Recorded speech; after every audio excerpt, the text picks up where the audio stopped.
नमस्कार, मैं रवीश कुमार। जीडीपी अंग्रेजी में जितनी खुशनुमा लगती है उतनी हिंदी में नहीं। सकल घरेलू उत्पाद बोलते ही सकल पदार्थ है जगमाही, कर्महीन नर पावत नाही की प्रतिध्वनि गुंजायमान हो जाती है।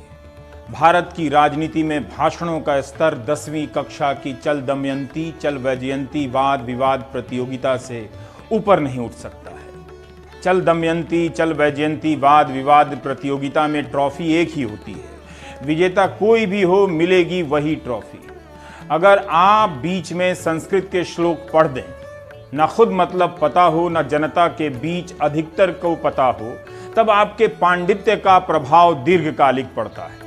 पांडित्य का प्रभाव अगर बढ़ाना है तो अर्थ की तरफ कम, ध्वनि की तरफ ज्यादा ध्यान दिया जाए। आग्रह है कि टीवी की आवाज बढ़ा लें। मैं वेट कर रहा हूं, बढ़ा लीजिए। जब जनता अपनी नागरिकता छोड़ भक्ति में लीन हो जाए तो उसे जनता नहीं जजमान कहना चाहिए। तो कथा शुरू हो चुकी है जजमान। बात उन दिनों की है जब बयानों की आंधियां चला करती थीं। कल्पनाओं के पत्ते जमीन पर गिरने से पहले आसमान तक उड़ आया करते थे। अखबारों और चैनलों की सुर्खियों का मोटापा व्हाट्सएप यूनिवर्सिटी में डूबे छात्रों की बारीक नज़रों से भी ओझल हो चुका था। नज़दीक का चश्मा पहनने वाले हे जजमान डबल डिजिट ग्रोथ के सपनों में संलिप्त हो चुके थे। बीच बीच में संस्कृत निष्ठ शब्द बोलने से आपका वक्तृत्व यानी वक्ता होने के कौशल में 36 गुणों का निखार आता है। इससे संस्कृत का विकास तो नहीं होता मगर वक्ता का विकास हो जाता है। तो जजमान कहानी इस भूमिका से आगे की है।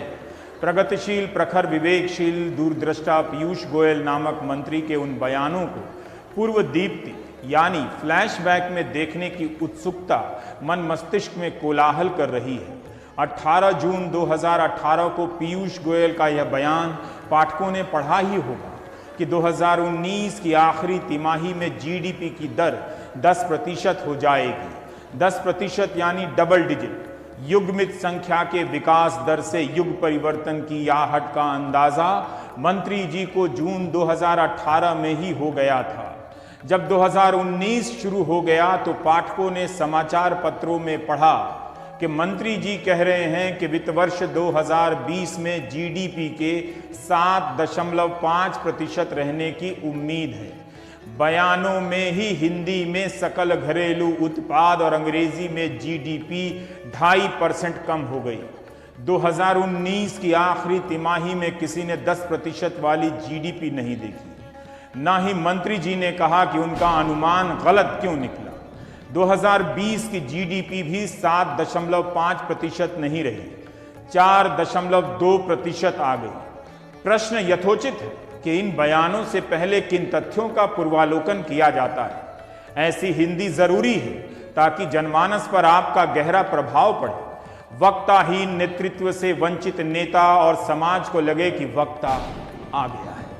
कल्पनाएं पत्तों की तरह उड़ रही हैं, आंधियों की पीठ पर सवार हवाएं सीटियां बजा रही हैं। 2 जून को आंग्ल भाषिक समाचार पत्र में मंत्री जी कह रहे हैं इंडियन एक्सप्रेस में कि कोविड का असर कुछ भी नहीं होगा, भारत की इकोनॉमी $5 ट्रिलियन का लक्ष्य हासिल कर लेगी। याद दिलाया ताकि पता चले कि पीयूष गोयल जीडीपी पर बोलते रहे हैं, ताकि आप यह न समझें कि -24% जीडीपी पर बोलना उनका काम नहीं है। Now let's feel the silence.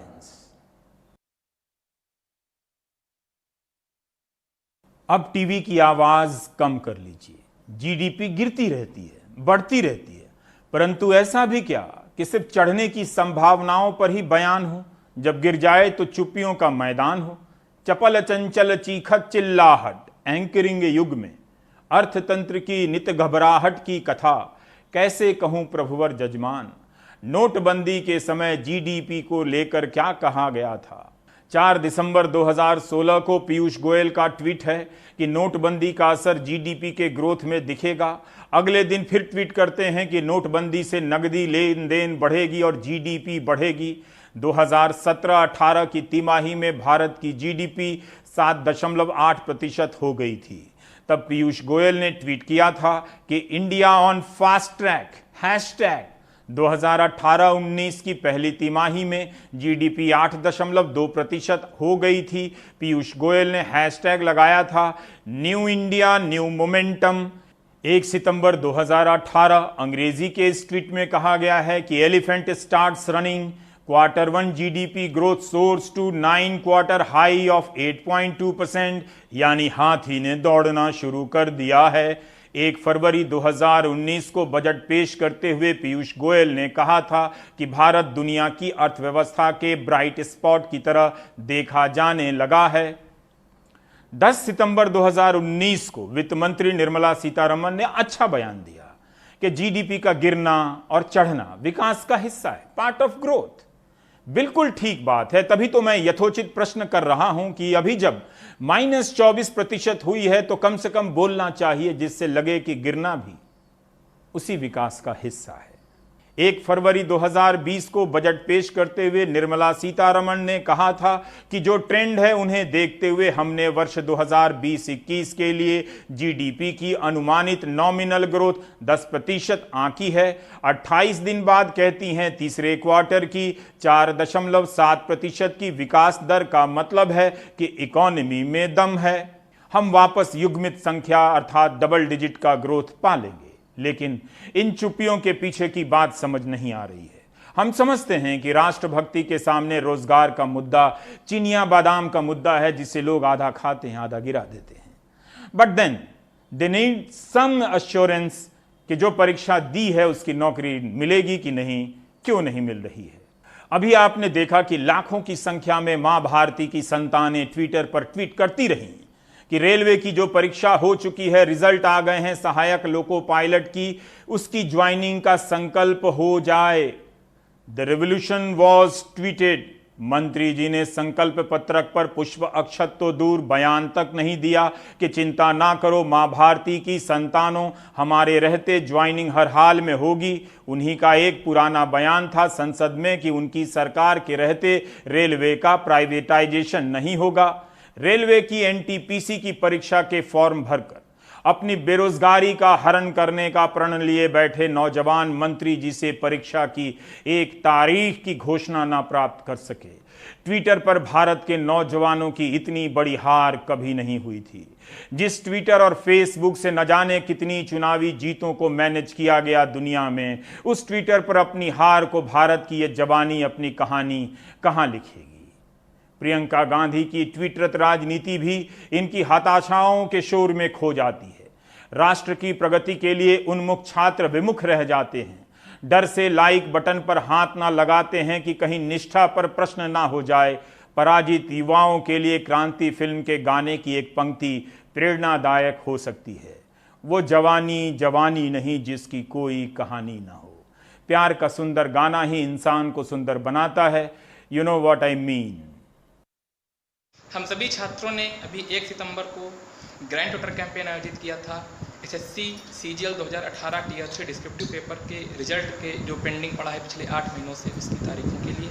और ये ट्विटर कैंपेन काफ़ी सक्सेसफुल रहा और उसी शाम को एसएससी के द्वारा हमें यह सूचित किया गया कि एसएससी सीजीएल 2018 टीयर 3 का रिजल्ट 4 अक्टूबर को आ जाएगा।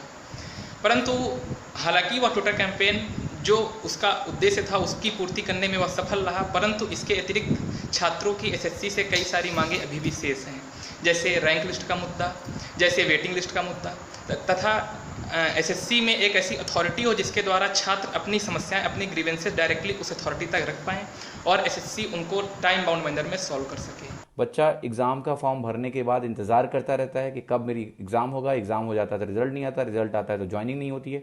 तो पूरा फ्रॉम स्टार्ट टू एंड जो इसको सॉल्व करने का एक प्रयास है वो है आपका स्पीकअप कैंपेन। और इसके थ्रू ये मांग की जा रही है कि परीक्षा व्यवस्था में इस तरह का सुधार किया जाए कि समयबद्ध तरीके से परीक्षा हो, और अगर समयबद्ध तरीके से परीक्षा नहीं हो रही है तो जो भी इसके लिए रिस्पॉन्सिबल हैं उनके ऊपर जुर्माना भी लगाया जाए, ताकि एक इंटेंट दिखे सरकार का कि बच्चों को वाकई में सरकारी नौकरियां देनी है और वो इस एग्जाम्स की मन से तैयारी करें, ना कि इस पे चिंतित रहें कि हमारा कितने साल बाद ज्वाइनिंग होगा। अतः ट्विटर पर युवाओं का ट्रेंड आंदोलन फेल ही कहा जा सकता है। ट्विटर पर जन कल्याण हेतु सर्वसुलभ मंत्री जी ने बयान नहीं दिया। छात्र आ से आश्वासन ना पाकर ह से हताश हुए होंगे। सहायक लोको पायलट की भर्ती का विज्ञापन वर्ष 2018 में निकला था। आज तक भर्ती पूरी नहीं हुई, ज्वाइनिंग नहीं हुई। अप्रैल 2019 में नॉन टेक्निकल पॉपुलर कैटेगरी का फॉर्म भरकर छात्र बैठे हैं। तब से कुछ तो कहना चाहिए मंत्री जी को, है कि नहीं? अब आपको फिर से फ्लैशबैक में ले चलता हूं, जिसे हिंदी में पूर्व दीप्ति कहते हैं। वंस अपॉन ए टाइम साल 2017 का था, महीना अक्टूबर का। मंत्री जी ने कहा था कि रेलवे के इकोसिस्टम में 10 लाख नौकरियां बन जाएंगी। उस दिशा में काम कर रहे हैं। 10 लाख, इधर 1 लाख की भर्ती का पता नहीं। बयान में स्पष्ट रूप से कहा था कि रेलवे में भले सीधे तौर पर ना मिले इतनी नौकरियां, लेकिन रेलवे के इकोसिस्टम में 10 लाख लोगों को नौकरियां मिल सकती हैं।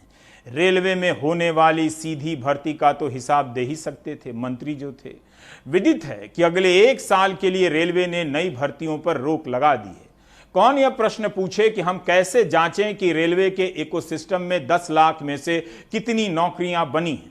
या ये बयान भी जीडीपी वाला बयान की तरह था? रेलवे के अफसर और कर्मचारी प्राइम टाइम कहीं छिपकर तो नहीं देखते हैं?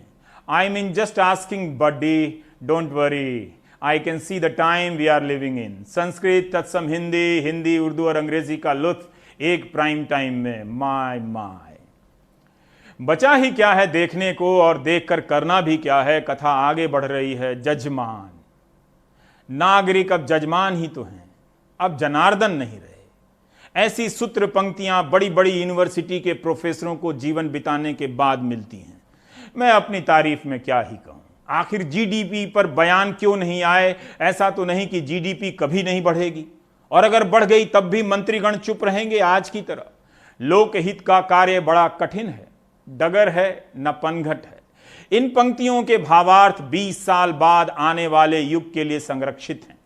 आप सोच रहे हैं कि मैं कौन सी हिंदी बोल रहा हूं। यही वो हिंदी है जिसे बोलकर 10वीं क्लास में छात्र पुरस्कार प्राप्त करता है और चुनावों में विद्वता का अलंकार पाता है। स्कूलों और कॉलेजों के हिंदी विभागों द्वारा गढ़ी गई भारत के मानस की यही वाचन और भाषण आधुनिक शैली है।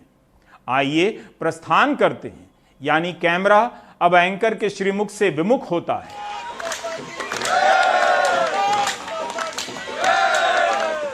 गाजियाबाद चलता है।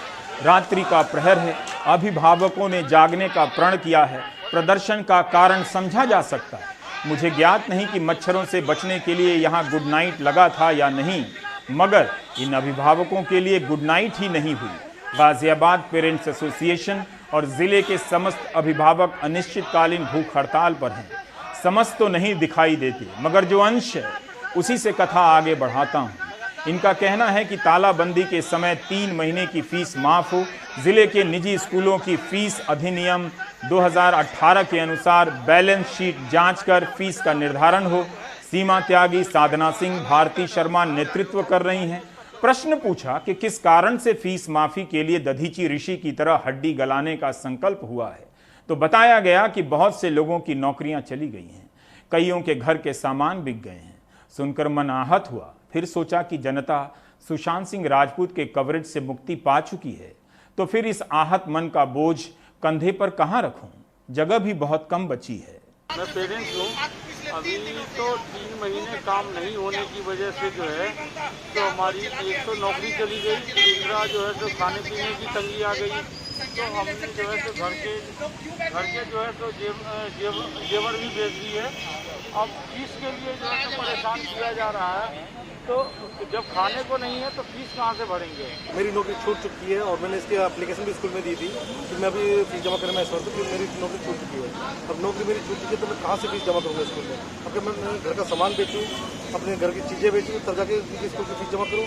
स्कूल के माफियाओं के द्वारा शिक्षा को लेकर शोषण किया जा रहा है। टीचर्स का, अभिभावकों का फीस को लेके, क्लासेस ना लेके, ज़्यादा फीस लेके और टीचर्स को गलत तरीके से निकाला जा रहा है, जो कि फाउंडर टीचर्स हैं। यहाँ के शिक्षा माफिया जबरदस्ती गुंडा टैक्स वसूल रहे हैं, हम लोगों से गुंडागर्दी कर रहे हैं और हम लोगों पर दबाव बना रहे हैं कि आप पूरा फीस जमा करिए।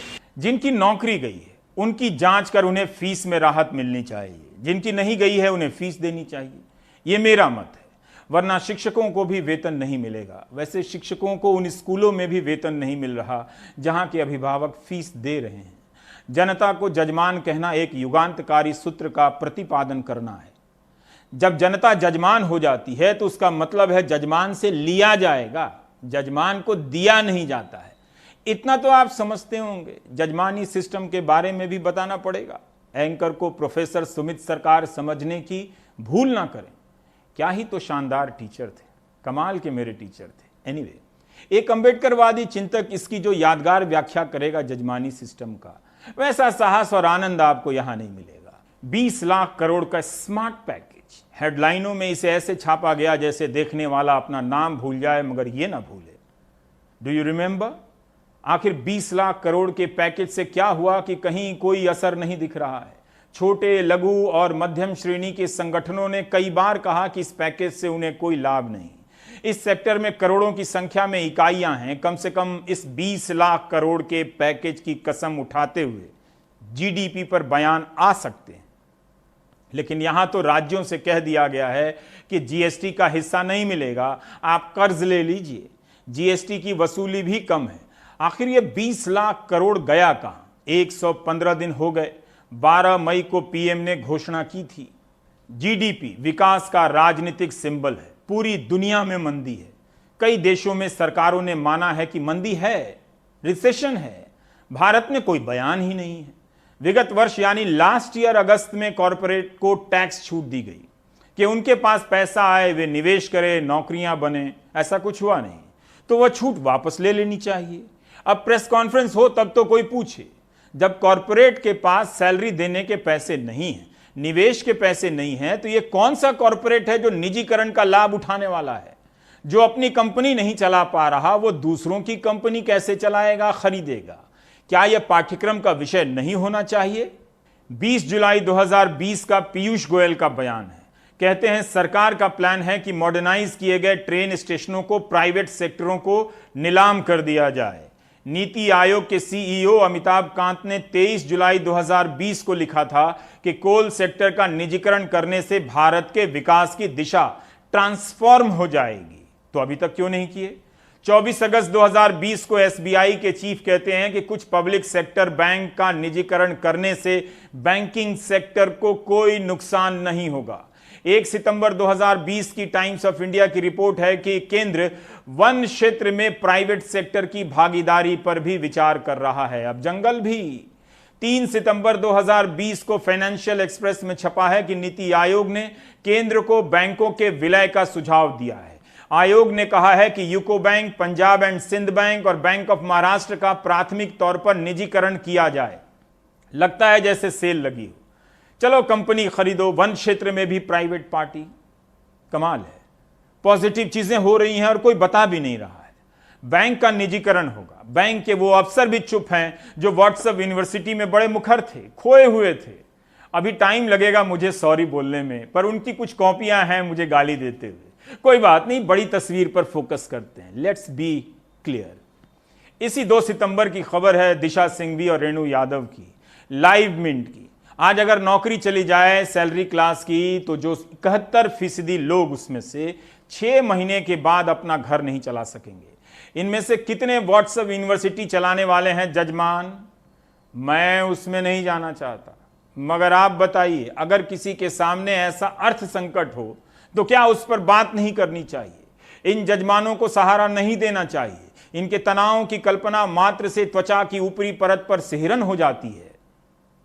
31 अगस्त 2020 के अपने संपादकीय में इंडियन एक्सप्रेस में एक बात कही गई है। जजमान ध्यान दें, आप अब जनता नहीं हैं, जजमान हैं। भारतीय रिजर्व बैंक के गवर्नर शक्तिकांत दास ने बैंकों को चेतावनी दी है कि वे जोखिम लेने से न कतराएं। ऐसा करेंगे तो यह आत्म पराजय होगी, सेल्फ डिफीटिंग इन इंग्लिश। बैंकों का कहना है कि जोखिम से बचने का बहाना कारण नहीं है, कारण है कि कोई लोन ले ही नहीं रहा है। अखबार लिखता है कि दोनों ही सही है, तराजू हो तो ऐसा हो दोनों सही लगे। क्या बैलेंस है? बैंकों में जमा राशि 14 लाख करोड़ की हो गई है, बढ़ गई है, जबकि लोन 5.5 लाख करोड़ से कम बटे हैं। बैंक भी सरकार की प्रतिभूतियां खरीद रहे हैं। 7.5 लाख करोड़ की सरकारी सिक्योरिटी यानी प्रतिभूतियों की खरीद कर चुके हैं। उल्टा बैंक अपना पैसा रिजर्व बैंक में रख रहे हैं जहां बहुत कम ब्याज है। मतलब कर्ज के मैदान में याचक भी नदारद, दाता भी नदारद। नारायण नारायण। एक कारण और है, जो पहले से लोन दिया है उन्हीं के लौटने की उम्मीद नहीं तो बैंक नए लोन कैसे दे दें, किसे दे दें। सरकार कहती है दे दो, किसे? इस वक्त जो दौर गुजर रहा है सिर्फ बातों की दैनिक समझदारी की मांग करता है। महामारी को लेकर हमारी तैयारी और सतर्कता कैसी है? अर्थव्यवस्था को लेकर क्या हो रहा है? अगर आप फिर भी सुशांत सिंह राजपूत के कवरेज में खोए रहना चाहते हैं, जहां कोई खबर है नहीं, साजिश हत्या से होते होते कवरेज अब ड्रग्स पर पहुंच चुका है। एक दिन इनका कवरेज आपके दरवाजे पर पहुंचेगा और कहेगा कि यही वो दर्शक हैं जो दिन रात सुशांत सिंह राजपूत का कवरेज देख रहे थे, देश को बर्बाद होने दे रहे थे। होगा जो कह रहा हूं वही हुआ है और वही होगा।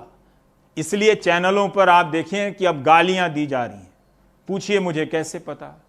क्योंकि मैं समय हूं। अब तो सरकार कह रही है कि ईएमआई पर ब्याज वसूली रोक दी गई तो यह वित्त के बुनियादी सिद्धांतों कैनन के खिलाफ होगा। किन सिद्धांतों के तहत बड़े कॉरपोरेट का लोन एडजस्ट किया जाता है, जिसे माफी भी कहते हैं? फिर आइए जजमानों की कथा सुने। अगर आप अब भी व्हाट्सएप यूनिवर्सिटी में डूबे हैं तो बिल्कुल मत निकलिएगा। नेहरू ने जो तबाही की है वाकई माफी के लायक नहीं है। आइए आपको ट्विटर जगत पर ब्याज मुक्ति की चाह में तड़प रहे चकोरों की कथा तक ले चलता हूं। आइए तो मिलन रॉय ट्वीट करते हैं पीएमओ इंडिया को और आरबीआई को, महोदय कृपया सरकार से ऋण पुनर्भुगतान पर रोक लगाने का अनुरोध करें। इससे भारत में लाखों परिवार बचेंगे। निजी कर्मचारियों और छोटे छोटे व्यवसायियों को छटनी व्यापार घाटे के कारण ऋण ईएमआई चुकाने में समस्याओं का सामना करना पड़ रहा है। #extend moratorium। Sunil Shukla ji RBI Narendra Modi को ट्वीट करते हैं कि महोदय सबको लोन मोरेटोरियम की जरूरत नहीं है, ऐसे लोगों को है जिनका रोजगार चला गया है, जैसे कोचिंग बिजनेस था, होम लोन लिया था, बंद है, जॉब भी चली गई। ऐसे लोगों का सर्वे करें। बैंक कितने का लोन है बट इनकम बंद है, इन्हें इंटरेस्ट में भी राहत मिले, मोरेटोरियम भी मिले। प्रशांत पांडे जी भी ट्वीट कर रहे हैं नरेंद्र मोदी और आरबीआई, होम लोन, एचडीएफसी को, वित्त मंत्री को लिख रहे हैं कि सर आपसे निवेदन है कि कृपया करके मोरेटोरियम की अवधि दिसंबर तक बढ़ा दीजिए, क्योंकि देश में बेरोजगारी की बहुत बड़ी समस्या उत्पन्न हो गई है। इस कारण से दिसंबर तक होम लोन को आगे बढ़ाया जाए हुजूर। शिवगुप्ता ट्वीट करते हैं आरबीआई गवर्नर को भी, महोदय जी बैंक का मोरेटोरियम दिसंबर 2020 तक बढ़ाने का कष्ट करें। हमारे काम धंधे सब 6 माह से बंद हैं, परिवार के खर्चे चलाना भी कठिन है, अतः प्लीज मोरेटोरियम एक्सटेंड करो। सुधीर मिश्रा जी ये भी परेशान है। अब इस महीने से लोन की ईएमआई भी जमा करनी है, लेकिन काम पूरी तरह से ठप है। आपसे निवेदन है कि सब कुछ पहले जैसे चालू करें, जिससे हम जैसे लोग अपना जीवन यापन कर सकें, क्योंकि अब कोरोना से नहीं बल्कि आर्थिक तंगी से जान ज्यादा जा रही है। वैसे भी ऐसे लॉकडाउन का कोई मतलब नहीं। अमित कुमार पांडे जी प्रधानमंत्री को ट्वीट कर रहे हैं, रक्षा मंत्री को ट्वीट कर रहे हैं, वित्त मंत्री निर्मला सीतारमण के दफ्तर को ट्वीट कर रहे हैं, लिख रहे हैं वित्त मंत्री जी के ऑफिस से किसी भी ट्वीट का जवाब तक नहीं आता। बैंकिंग सेक्टर ने मोरेटोरियम का मजाक बनाकर रख दिया है। चंदन राजपूत आरबीआई को टैग कर लिखते हैं, श्रीमान गवर्नर महोदय जी हम लोग तो ठहरे मजदूर आदमी, हमको यह भी नहीं पता रेपो रेट क्या होता है। हमने ऐसा सुना है कि आरबीआई ने रेपो रेट 2 बार घटाया है, पर साहब हमारे फाइनेंस कंपनी ने तो 3 ईएमआई को 9 ईएमआई बना दिया है बड़ा करके। मॉरेटोरियम जब ये आया कोरोना के कारण, जब आरबीआई ने फैसिलिटी दी कि मॉरेटोरियम ऐसा एक फैसिलिटी है जिससे कस्टमर को फ़ायदा होगा, तो मैंने एनबीएफसी बैंक जो श्री इक्विपमेंट फाइनेंस है, मैंने उनको लेटर लिखा, मॉरेटोरियम के लिए अप्लाई किया, मॉरेटोरियम आ गया। वो भी काफ़ी कंप्लेंट करने के बाद, आरबीआई का एक ऑनलाइन वेबसाइट है उस पर मैंने कंप्लेंट करने के बाद, मेरी कंप्लेंट रेज करने के बाद ही मुझे मॉरेटोरियम मुझे दिया गया है। उसके बावजूद अभी जो EMIs ये कोरोना के कारण सारा इंडिया नहीं, सारा देश, सारा वर्ल्ड पूरा परेशान है कोरोना के कारण। तो इस करके अभी बिज़नेस भी नहीं हो रहा है, और इस पर ये जो इंटरेस्ट जो डाल रहे हैं ये भी गलत है। हम EMI नहीं बन सक रहे क्योंकि जो कोरोना के कारण। तो मेरी एक ही रिक्वेस्ट है कि ये interest on interest wave of हो। मैंने पिछले साल प्राइवेट कंपनी का लोन लिया था और कोविड-19 में वो लोन की किस्त मैं चुका नहीं पा रहा हूँ। प्राइवेट कंपनी के लोग मेरे को फ़ोन करते हैं, मेरे घर पे आते हैं और लोन का हफ्ता किस्त मांगते हैं और दंड ब्याज भी भर दो ऐसा बोलते हैं। मेरे को बहुत तकलीफ़ हो रही है। पैंडेमिक के वजह से मेरे खेत में भी कुछ नहीं है और अभी भी मैं कुछ बुआई नहीं कर सकता क्योंकि मेरे पास कुछ है ही नहीं। मेरे पास मेरा खुद का जीना मुश्किल हुआ है। Punjab Maharashtra corporation PMC bank के मामले में क्या हुआ था अब आपको याद नहीं होगा। बस दुआ कीजिए कि आपके साथ ऐसा ना हो।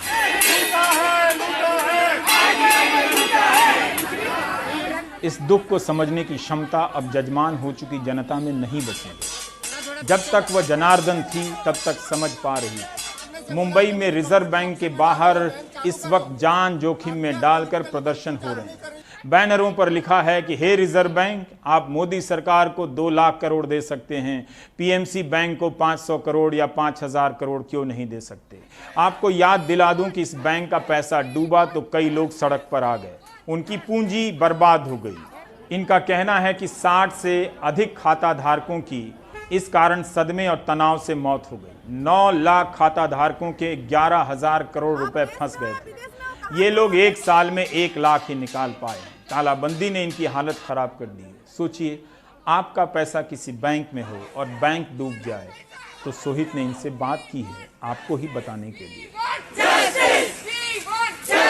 11 महीना 10 महीने से हम कैसे बिता रहे हैं, जिंदगी कर रहे हैं, कुछ हम लोग को नहीं पता है। मेरी लड़के की कैसी जिंदगी बीत रही है पता नहीं। मेरे लड़के को फिट आ रहा है, मेरे लड़के की तबीयत खराब है, मैं कहाँ लेके जाऊँ?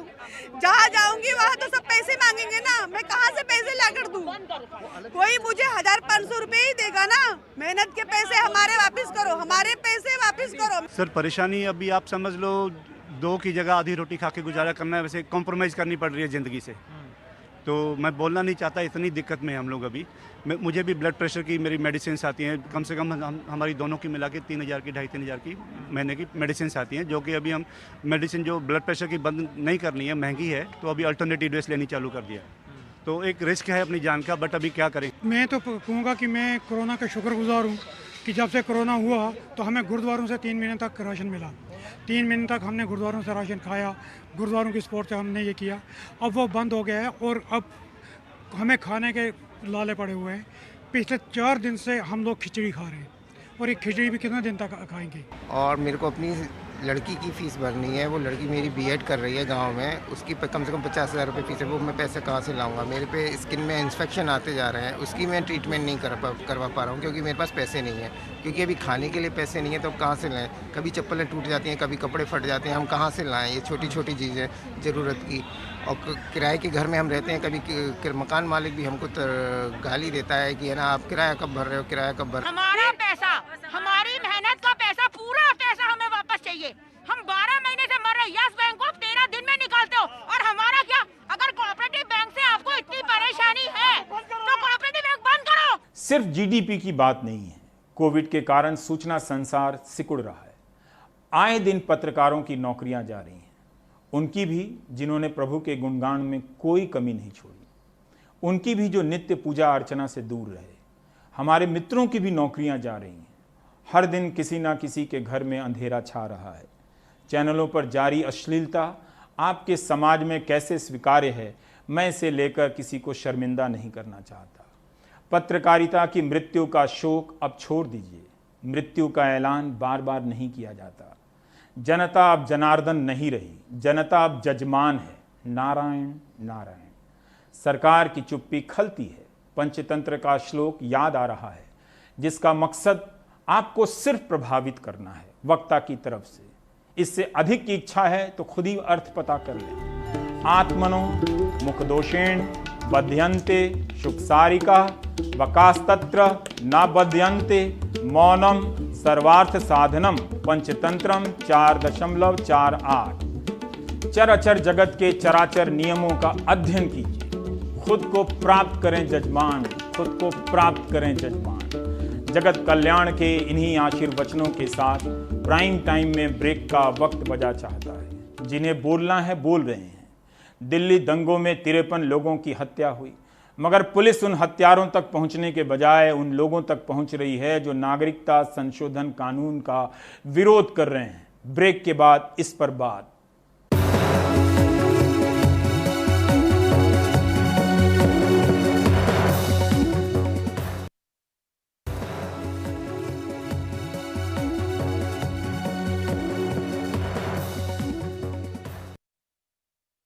दिल्ली में एक प्रेस कॉन्फ्रेंस हुई है। योगेंद्र यादव, प्रोफेसर अपूर्वानंद, उमर खालिद, कमलप्रीत और हर्षमंदर ने बयान जारी किया है कि नागरिकता संशोधन कानून के विरोध में जो प्रदर्शन हुए थे, आंदोलन हुआ था, उससे जुड़े लोगों को बदनाम करने के लिए जबरन साजिश का इल्ज़ाम लगा रही है दिल्ली पुलिस। इन लोगों ने अपने बयान में कहा है कि साजिश की जांच हो रही है या जांच ही अपने आप में साजिश है। आरोप लगाया गया है कि दिल्ली पुलिस नागरिकता संशोधन कानून के विरोध में हुए आंदोलन में शामिल लोगों को दिल्ली दंगों के मामले में जबरन फंसा रही है। 6 महीने से पुलिस इन आंदोलन से जुड़े लोगों को परेशान कर रही है। लंबे समय तक पूछताछ के लिए बिठा लेती है, जेल में डाल देती है, उन पर आतंक विरोधी कानून की धाराएं लगा देती हैं। बिना किसी आधिकारिक चार्जशीट के कई हफ्तों से लोग जेल में बंद हैं, जबकि हिंसा की बात करने वाले बीजेपी के नेताओं के खिलाफ पुलिस को कुछ भी नजर नहीं आया। अपने बयानों में योगेंद्र, हर्षमंदर, अपूर्वानंद ने कहा है कि पुलिस के ही हलफनामे से साफ है कि इन दंगों में ज्यादातर मुसलमानों की संपत्ति को निशाना बनाया गया, उनकी हत्याएं हुई, लेकिन दंगाइयों को पकड़ने के बजाय उन लोगों को ही निशाना बनाया जा रहा है जिनके खिलाफ हेट स्पीच यानी भड़काऊ भाषण दिए गए थे। यह याद दिलाया गया है कि 25 फरवरी को खुद अमित शाह ने कहा था कि दिल्ली में हिंसा स्पॉन्टेनियस थी, अचानक थी, लेकिन कुछ दिनों बाद गृहमंत्री लोकसभा में कहते हैं कि हिंसा पूर्व नियोजित साजिश थी। क्या सारी जांच उनके निष्कर्ष को सही साबित करने के लिए की जा रही है? भारत का संविधान जिनको कुछ अधिकार देता है और हम वैसे नागरिक हैं जो पिछले वर्ष भारत में जो एक नया कानून बना नागरिकता का, जो नागरिकता में समानता के सिद्धांत को अस्वीकार करता था और नागरिकता के धर्मनिरपेक्ष आधार पर आघात करता था, उस कानून का विरोध और उस कानून की आलोचना हम सब ने खुलकर की है, लिखकर और बोलकर। और उसके बाद जब उसके विरुद्ध पूरे भारत में आंदोलन शुरू हुआ, अभियान शुरू हुआ, तो उसमें अलग अलग तरीकों से हमने उसका समर्थन किया और उसमें शिरकत की। आज इस प्रेस कॉन्फ्रेंस को करने की ज़रूरत हमें इसलिए महसूस हुई कि हमने 2 रोज़ पहले श्री डॉक्टर उमर खालिद का एक बयान पढ़ा जो काफ़ी चिंता पैदा करने वाला बयान है। उस बयान में और उसके साथ जो इंडियन एक्सप्रेस ने कल रिपोर्ट जारी की, उस रिपोर्ट से यह बात पता चलती है कि इस आंदोलन में शामिल यानी CAA के खिलाफ चल रहे आंदोलन में शामिल या उसका समर्थन कर रहे लोगों के खिलाफ जबरन हलफिया बयान इकट्ठा किए जा रहे हैं। इससे जांच की पूरी प्रक्रिया पर गंभीर संदेह पैदा हो गया है। इससे हमारे भीतर बहुत चिंता हुई और हमने ये सोचा कि यह बात सार्वजनिक तौर पर साझा की जानी चाहिए। और जिस प्रकार फरवरी में दिल्ली में जो हिंसा हुई थी, जिस हिंसा में 53 लोग मारे गए थे, 13 हिंदू और 40 मुसलमान, सैकड़ों लोगों के घर बर्बाद हो गए और उनके जो व्यापारिक प्रतिष्ठान थे, व्यावसायिक प्रतिष्ठान थे, वो नष्ट कर दिए गए। कई मस्जिदें बर्बाद कर दी गई, तबाह कर दी गई। इस हिंसा के बाद इस हिंसा की जांच जिस तरह होनी थी वैसी न करके और एक बिल्कुल उल्टी दिशा में जांच चल रही है, यह देखकर भी हमें बहुत चिंता है। मई को मैंने दिल्ली पुलिस के कमिश्नर साहब को चिट्ठी लिखी थी, यही कहते हुए, श्रीवास्तव जी तब तक कमिश्नर बन गए थे, मैंने यही कहते हुए उन्हें चिट्ठी लिखी थी कि ये जिस तरह से चल रही है इन्वेस्टिगेशन, ये तो अपने आप में कॉन्स्पिरेसी नजर आती है। और अब जबकि सारी इन्वेस्टिगेशन के बारे में हमें कुछ पता लग गया, इतने लोगों को इकट्ठा किया जा रहा है, हर रोज किसी ना किसी से पूछा जा रहा है, चीजें लीक की जा रही हैं, तो अब हम देख सकते हैं इस देश के इतिहास का सबसे बड़ा क्रूर मजाक हमारे साथ किया जा रहा है। 1984 में दिल्ली ने अपनी सड़कों पे एक बहुत विभत्स दृश्य देखा, मैसेकर देखा, लेकिन इस बार एक चीज एक्स्ट्रा हो रही है। जैसा उमर ने कहा कि जो शिकार थे उनको आरोपी बनाया जा रहा है, ये तो 1984 में भी नहीं हुआ, जिसे आज़ाद हिंदुस्तान ने अब तक देखा नहीं है, और जिसका at the centre of it was the idea of the unity of all of us, Hindu Muslim unity across religion, across castes, for the upholding of our constitution. और मुझे लगता है कि ये एक वैचारिक, it's an ideological battle that is being fought by the ruling establishment and significant segments of the people of India. So I do believe that this, what happened in those 100 days, whatever the government might try to crush, it has already broken the belief that all of India or all of the Indian Hindu people want a nation in which other communities and other religious minorities are suppressed. I think that has been broken. That in that sense, the protests have already achieved their purpose. It is true that both the lockdown and all of this suppression has had a deeply chilling effect. But I am very convinced that the people of India who want a country which is built around ideas of fraternity and equality will continue to resist, and will, whatever the government might try to do to suppress our voices, some of us will go to jail, other people will come forward, but this battle is not going to end. Political masters इस बात को पहले बोल दिए, इस पे संसद में बाकायदा बात हुई जब इन्वेस्टिगेशन ढंग से शुरू भी नहीं हुआ था, जहां कुछ नाम पहले से ले लिए गए और बोला इन लोगों ने भी आह्वान किया था और इन लोगों की वजह से हिंसा हुई है, गृह मंत्री द्वारा और सांसदों द्वारा। तो क्या दिल्ली पुलिस आज जो इन्वेस्टिगेशन कर रही है, क्या वो जो कंक्लूजन हमारे नेताओं ने और जो रूलिंग पार्टी है पहले से लेकर आए थे, क्या उनको सही साबित करने के लिए एक तरीके से इन्वेस्टिगेशन कर रही है? ये सारी चीजें मेजरली डराने के लिए हैं, ये सब लोगों को चुप करा देने के लिए हैं, शांत करा देने के लिए हैं। ये जो प्रोटेस्ट जिस चीज के लिए शुरू हुआ था, जो पूरा मूवमेंट था, एक डेमोक्रेटिक मूवमेंट था CAA, NRC, NPR के खिलाफ, वो मूवमेंट के बारे में भी लोग अब बात ना करें, बात करने से 100 बार पहले सोचे, या सरकार को किसी भी चीज के लिए क्रिटिसाइज करने से पहले सब लोग पहले सोचें कि अगर हम अब बोलेंगे तो शायद हमारे साथ ये सब हो सकता है।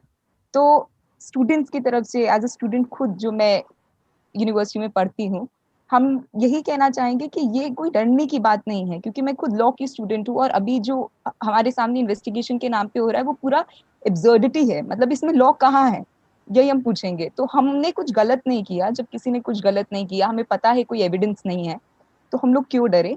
आप देख रहे थे प्राइम टाइम। नमस्कार।